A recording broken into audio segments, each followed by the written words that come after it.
안녕하세요, 마이시리브입니다. 정말 가성비 좋은 제품이지만 주문하면 2달은 좋게 걸려받는다는 레노버 샤오심패드 12.7을 드디어 받았습니다. 이게 글을 올렸을 때만 해도 8월 말이었던 것 같은데 저도 거의 2달 걸려받은 것 같아요. 근데 정말 열받는 거는 늦은 만큼 펜까지 같이 리뷰할 생각으로 프리시전 3 펜도 같이 주문을 했는데 물량 없다고 11월은 돼야 들어온다고 해서 펜도 못 받았습니다. 그래서 펜 리뷰는 아쉽게도 조금 뒤에 따로 진행을 해야 할 것 같고요. 아무튼 요즘 정말 핫하다는 이 제품 사용해보니까 사이즈가 주는 만족감이 확실히 크더라고요. 또 사이즈만 큰 게 아니라 AP 역시 스냅 870으로 받쳐주고 주사율 144Hz까지 지원되다 보니 영상, 게임 등 멀티미어 용도를 넘어서 거의 13인치대의 제품이다 보니 DP를 지원하기 때문에 보조 모니터 사용, 또 플로팅 창을 통한 화면 분할로 멀티태스킹이 원활하기 때문에 블루투스 키보드 마우스 연결하게 되면 간단한 문서 작업 및 랩탑으로 활용하기에도 좋겠더라고요. 시작하기 앞서 이 제품을 구매하시게 되면 꼭 설정해야 할 사항이 하나 있는데요. 이 제품은 내수용이기 때문에 셋 에디트를 통한 반글화로 사용을 해야 하죠. 자체 UI인 GUI를 업데이트를 자동으로 해놓게 되면 최신 펌웨어인 440으로 업데이트를 하게 되면 반글화가 풀리게 되는 현상이 있습니다. 물론 방법이 없는 건 아닌데 그래서 자동 업데이트 설정을 우선 꺼두셔야 하는데요. 설정에서 하단에 휴대전화 정보, 시스템 업데이트를 누르게 되면 GUI가 있죠. 여기 오른쪽 상단에 점 3개를 눌러주시게 되면 업데이트 설정이 있습니다. 자동 업데이트 항목 이 두 가지를 비활성화 해놓게 되면 되겠습니다. 저는 사실 이걸 너무 늦게 알아가지고 시한부로 440을 다운받고 리부트만 하게 되면 반글화가 풀리게 되는 상황이었었는데 저도 모르게 배터리가 소모돼가지고 어쩔 수 없이 전원이 꺼지고 저는 지금 현재 440으로 업데이트가 되어 있고요. PC 연결 방법을 통해서 다시 반글화 설정을 했습니다. 혹시라도 440 설정으로 반글화가 풀리신 분들은 아래 설명칸에 링크를 하나 달아둘 테니까 그 링크를 통해서 다시 반글화를 하는 설정을 해보시면 될 것 같습니다. 또 한간에는 이 440 버전이 정식 펌웨어가 아니기 때문에 다시 곧 펌웨어를 통해 반글화가 유지될 수 있을 거라는 그런 얘기가 있더라고요. 하루빨리 반글화 이슈가 해결이 됐으면 좋겠네요. 반글화 같은 경우는 이전 제품들보다 훨씬 더 잘 되어 있습니다. 설정 화면만 봐도 메뉴 항목이 거의 영어로 되어 있고 중간에 한글 몇 개 보였었는데 지금 보시면 거의 다 한글로 되어 있는 게 보이시죠? 사용하기에 훨씬 더 수월했습니다. 구성품은 태블릿, 충전 케이블, 20W 고속 충전기, 유심핀, 설명서로 구성되어 있습니다. 내수용이기 때문에 충전기는 돼지코를 사용해야 하고요. 20W 충전기 사용을 하다 보면 터보 차지라는 문구가 뜹니다. 근데 이 제품이 30W까지 충전 속도가 나온다는 얘기가 있더라고요. 그래서 C2C로 충전을 해보니까 거의 30W까지 나오는 것 같습니다. 번들로 충전했을 때 완충이 약 2시간 40분 정도인데 충전 시간은 약 50분에서 1시간 정도 차이가 나더라고요. 저는 보통 이런 중국산 태블릿을 살 때 케이스를 따로 주문 안 하는데 사이즈가 사이즈인 만큼 거치하지 않으면 안 될 것 같아서 케이스를 같이 주문했거든요. 레노버 정품은 아닌데 만원대 제품으로 꽤 괜찮습니다. 슬립온도 되고 부피도 그렇게 크지 않고 펜 거치하는 부분도 뚫려 있어서 구매하신다면 꼭 같이 구매하시길 바랍니다. 디스플레이 사이즈는 12.7인치고 두께는 약 7mm, 무게는 615g입니다. OLED 아니고 LCD고요. 사이즈 대비 두께는 일반 레노버 태블릿들과 큰 차이가 없고 슬림한 느낌이 드는 편이에요. 사실 이 정도 사이즈를 들고 다니면서 보기보다 거치용 사용이 많다 보니 무게도 크게 개의치 않습니다. 뒷판은 플라스틱이 아닌 메탈 소재라서 빌드 퀄리티가 꽤 괜찮아 보입니다. 후면 카메라 카툭티도 거의 없는 편이고요. 카메라 하단에는 펜을 거치 및 충전하는 단자가 있습니다. 스피커는 쿼드 스피커에 돌비 애트머스를 지원하고 JBL 튠이 들어가는데요.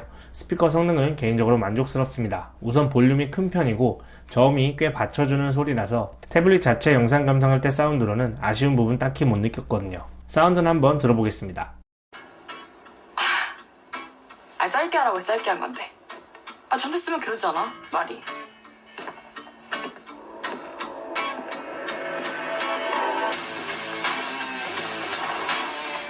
이거 안 주면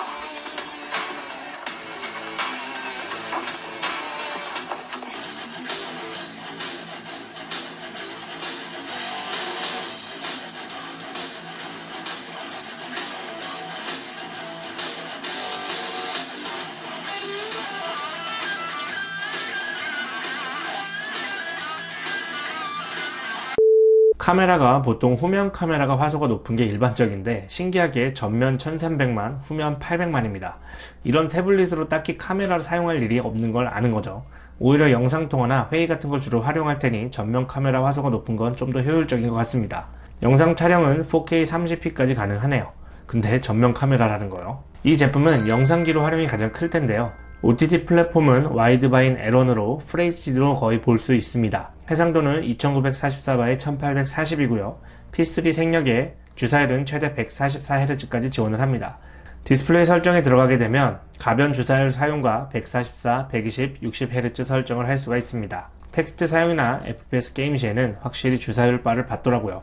매끄럽게 볼 수가 있고 플레이할 수 있어서 쾌적했습니다. 화면 색상 모드에서는 채도와 색 온도를 디테일하게 설정할 수가 있고요. 밑에 보면 근데 번역이 난색, 한색 이렇게 번역을 했는데 웜톤, 쿨톤을 얘기하는 거고요. 저는 선명 모드에 표준으로 사용하는 게 괜찮았습니다. 영상 감상 시 확실히 12.7인치의 사이즈에 주는 감동이 만족스럽더라고요.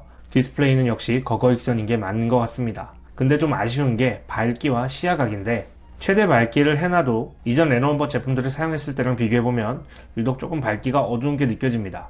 보통 못해도 이전 제품들이 400 이상에서 600 정도 유지했던 것 같은데 제가 최근에 가장 밝기로 아쉬웠던 제품인 아이플레이 50 프로와 비교해보면 물론 이 제품이 훨씬 더 밝지만 홈미패드와 비교해보면 딱 중간 정도로 볼 수가 있는 것 같습니다. 시야각도 정면에서 봤을 때와 확실히 좀 차이가 느껴지죠. 많진 않으시겠지만 이 제품을 야외에서 사용을 할 용도라면 밝기 면에서 확실히 좀 아쉬움이 있을 것 같고요. 실내 사용 시엔 색감도 자연스럽고 화면도 크고 사운드도 만족스러워서 사용하면서 큰 불편함을 못 느꼈던 것 같습니다. 영상기 활용면이 가장 클 것이기 때문에 밝기나 시야각이 조금 민감하시다면 고려해 보셔야 할 사항인 것 같습니다. 스펙을 살펴보면 AP는 스냅 870을 사용하고 램은 8GB, 스토리지는 128GB입니다. 긱벤치 싱글 수치 1301, 멀티는 3233입니다.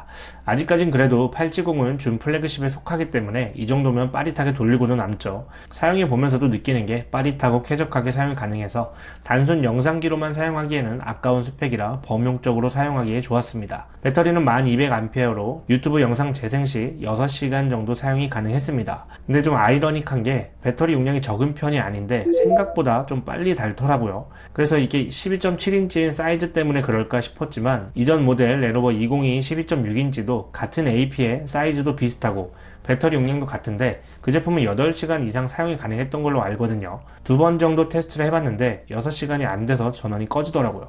개인적으로는 이 태블릿이 실내 주로 사용 용도라 사실 충전 환경이 항시돼 있고 해서 쓸만하긴 했거든요. 아쉬운 부분이긴 해도 가격 생각하면 이런 사이즈 태블릿과 성능을 20만원대는 좀 넘사인 것 같아서 어느 정도 수긍은 되는데 이게 내수용 제품이다 보니 GUI를 사용하거든요. 가장 최신인 GUI 15를 사용하는데 GUI를 사용해 보신 분들은 아시겠지만 미UI에 비하면 확실히 최적화에는 좀 거리가 멀기 때문에 아무래도 좀 롬 문제가 아닐까 하는 생각이 들기도 합니다. 그렇다 보면 업데이트를 통해 이런 부분이 좀 개선될 것도 기대해 볼 수 있을 것 같고요. 그나저나 방그라 유지가 먼저긴 합니다. 블루투스 5.2, 와이파이 6를 지원하고 GPS는 없습니다. 시스템 내비게이션은 주로 제스처를 사용하고요. 제스처 전환도 빠릿하고 당연한 거지만 터치로 화면 켜기, 끄기도 설정할 수가 있습니다. 또한 빠른 제스처 항목들이 있기 때문에 활성화 해놓게 되면 제스처를 사용해 볼 수 있습니다. 앱 사용 시에 상단 중앙에 이렇게 3개의 점이 보이시죠? 화면이 크다 보니까 전체 화면, 이동식 창, 분할 화면, 최소화 이런 식으로 되어 있는데요. 보통 분할 화면으로 사용 시 2개로 사용할 수가 있죠. 유튜브를 보면서 검색 혹은 웹툰 등을 보는 게 일반적인데 사이즈가 크다 보니까 이렇게 2개 해놓게 되면 가로로 봤을 때는 거의 이런 8인치 태블릿 1개 정도의 화면이기 때문에 분할 화면이라도 웹서핑이나 작업할 때 크게 볼 수 있어서 쾌적했습니다. 또한 플로팅 창을 지원하는 메모장 같은 거를 켜놓게 되게 되면 유튜브, 네이버 2개를 실행해 놔도 1개를 더 창을 띄워놓을 수가 있죠.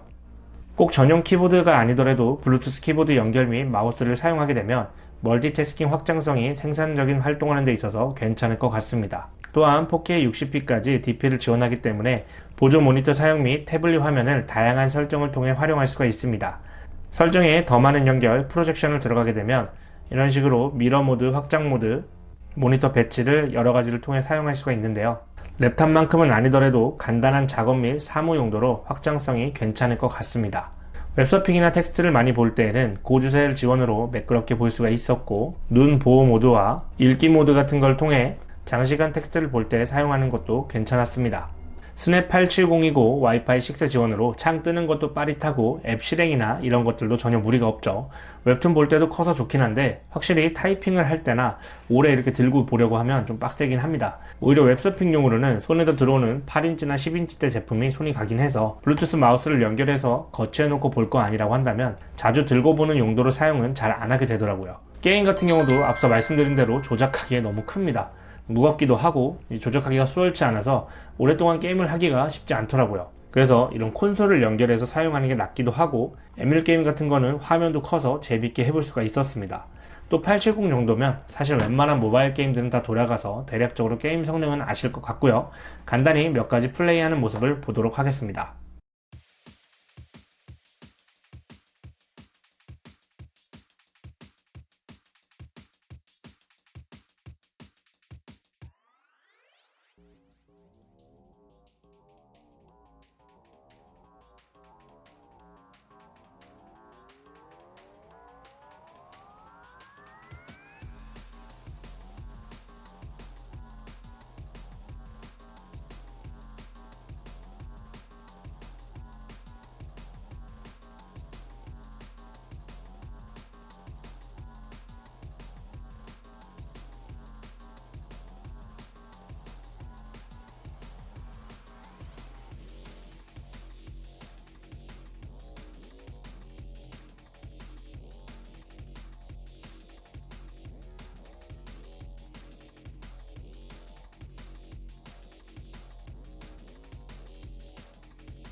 (20만원대의) 12.7인치의 스냅 870 탑재 제품이라면 솔직히 가성비 좋은 게 맞죠. 화면 밝기나 배터리가 좀 짧은 게 아쉽지만 실내 사용 위주라면 충분히 가성비로 커버될 수 있는 수준이라 생각을 하고요. 확실히 핸드온으로 오래 사용하기엔 좀 어려움이 있고 거치 형태로 사용하는 게 좀 더 추천드릴만 할 것 같습니다. 저는 여러가지 사이즈의 태블릿이 있다 보니 개인적으로는 이 제품을 만족하며 사용하고 있습니다. 얼마 전 커뮤니티에 제가 알리익스프레스 할인 쿠폰 공동구매를 설문조사한 적이 있었죠. 고민을 하다가 결국 오늘 리뷰한 이 12.7 제품을 선택했습니다. 날짜는 11월 초에서 중순 정도가 될 것 같고요. 현재 인터넷 어떤 곳보다도 저렴하게 한정 100대로 알리에서 할인 쿠폰 받아 저렴하게 구매할 수 있으니까요. 또 재고를 미리 확보해 놓는 것이기 때문에 저처럼 2달 걸려 받는 게 아니라 약 7일 안에 제품을 받아볼 수 있게끔 확인이 됐으니까요. 제품 구매를 고려하신다면 조금 기다리셨다가 최저가에 구매하시길 바랍니다. 11월 초쯤 영상으로 다시 언급을 할 테니까 구독, 알림 설정 부탁드리고요. 그 전에 팬이 와서 팬 리뷰하면서 한번 소식을 전해드릴 수 있으면 더 좋겠네요. 궁금하신 사항은 댓글 남겨주시고요. 저는 다음 리뷰 때 찾아뵙도록 하겠습니다. 감사합니다.